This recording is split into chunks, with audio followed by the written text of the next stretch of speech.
Hey guys, I want to talk about how I teach techniques to kids. This is different than just running the class. There's more to that. You got to find a balance in class. You got to make it fun for them, but you also got to make them work hard and know that the only way they're going to get better is if they work hard. You get back what you put in. But this is specifically how to show techniques to kids, and the little system I use, and I call it the 3S system. And that's keep it short, keep it simple, and keep it Socratic. All right, I'll get to the whole Socratic thing, but short, kids, their attention spans, I'm kind of the same way. If somebody starts talking for more than a few minutes, I kind of space out.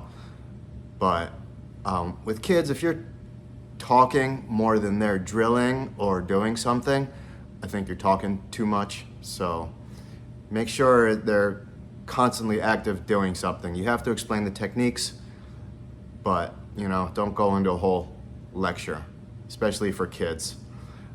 Simple, I break things down into steps, and I make the kids repeat the steps.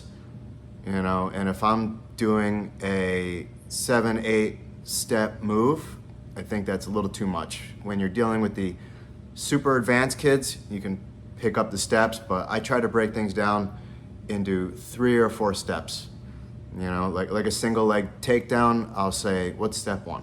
Okay, pick up the leg. What's step 2? Pinch it. 3, put the head in the hip.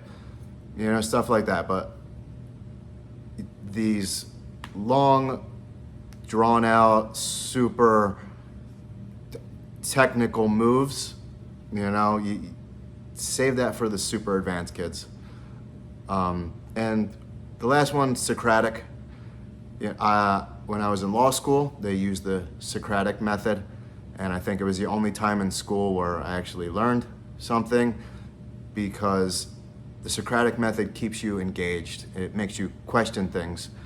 The teacher will say, what's next? Or why are you doing this?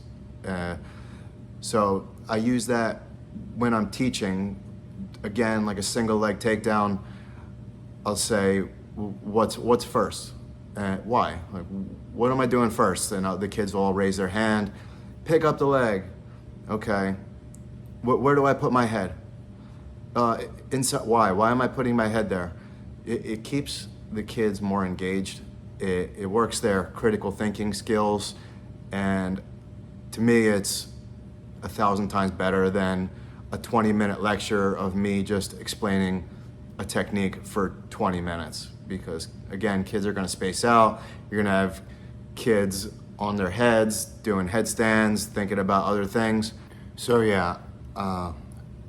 I just started at another gym, and I was helping train the new coach how to teach the kids, and I just wanted to make this video in case anybody else was getting into teaching the kids class. Okay, so the 3 S words: keep it short, keep it simple, Socratic.